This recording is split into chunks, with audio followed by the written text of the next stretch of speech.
such a freaking indie lover boy, man.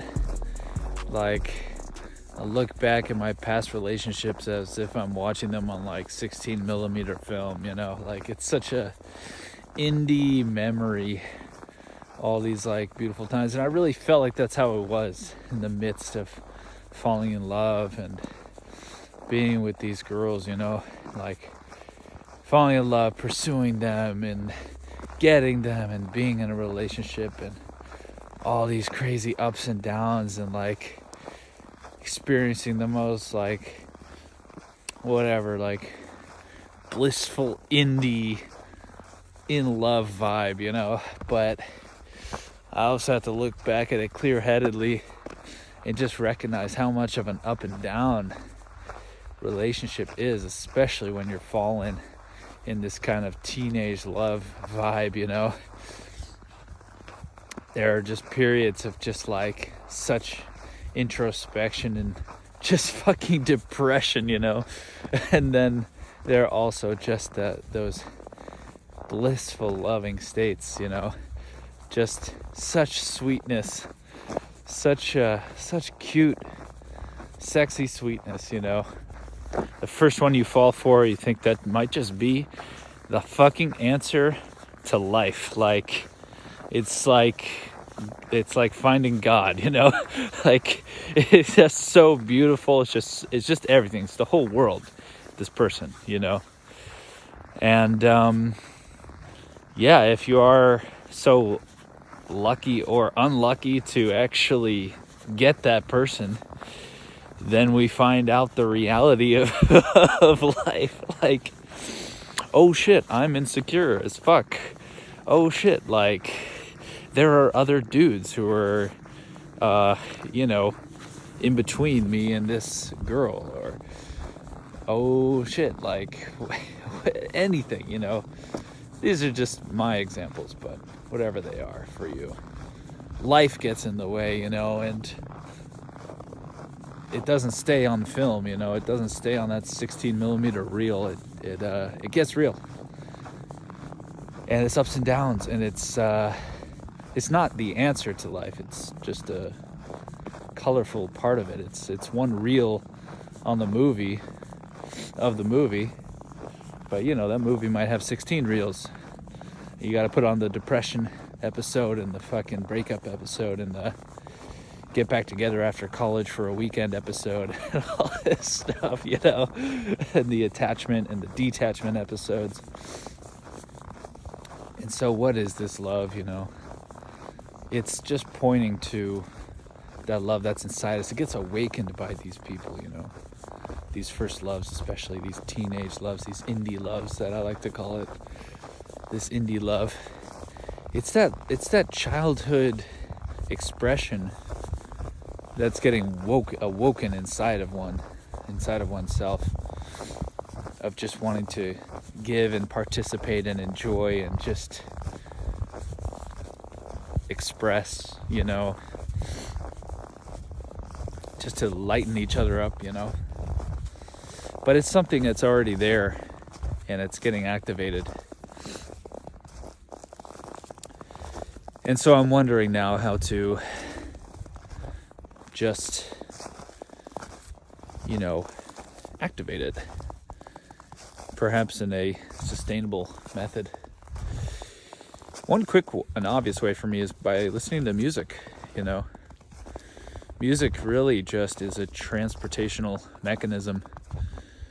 It's vibrational by its very nature. And so we can use that to awaken love inside of ourselves. And obviously, if you take this to the highest level, we're talking about bhajan kirtan, we're talking about devotional music, where the divine name is present.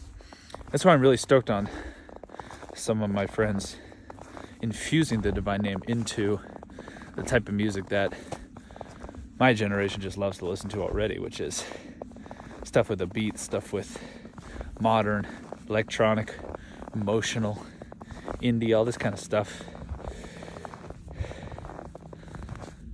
But if you try any music, you will see, if you let yourself open to it, it will shift your mood.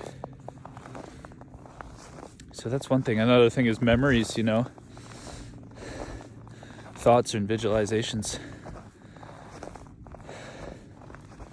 They bring us back into certain feelings that we can recall. Actors use this technique all the time to induce certain states within themselves. So anybody can use that to their benefit, you know, in a positive way.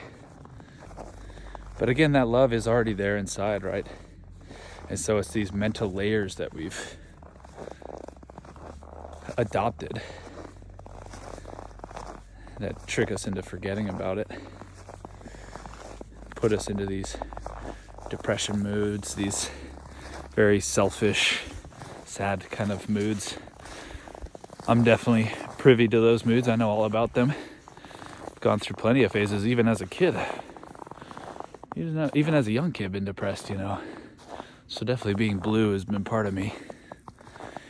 And I think it's part of worldly love, you know. It's damn near the flip side of the coin, you know. You have to it has to get balanced out.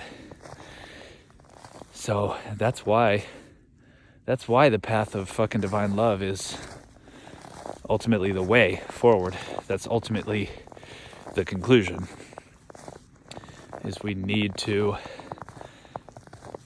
get in contact with a love that is inexhaustible and doesn't have any flip side. That's real love.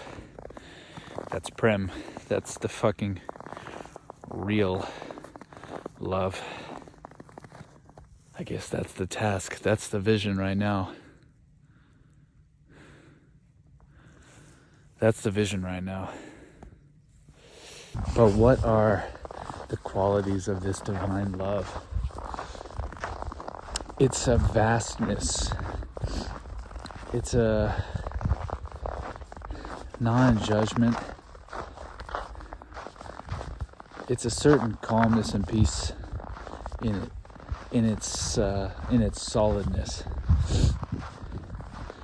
It's so fucking solid. Could never fucking break. It's so consistent. It's so pure. And it's always pulling you up.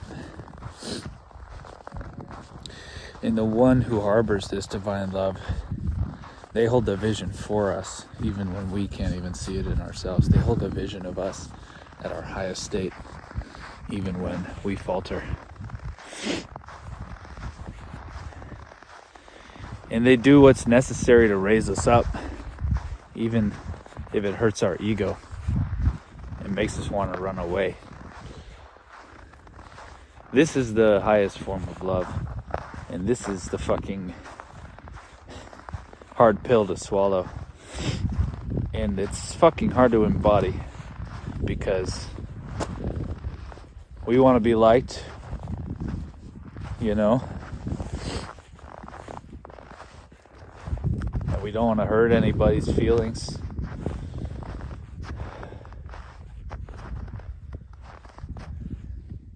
But it doesn't serve them to tell somebody what they want to hear.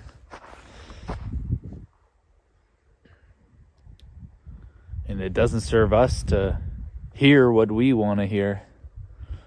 No.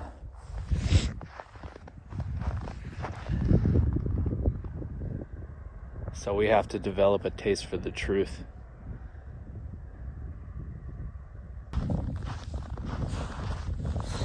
You already know, I'm always talking about my guru on here. I always got to mention.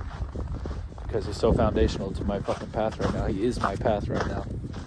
Because he's the one who's there. He's the one who did it.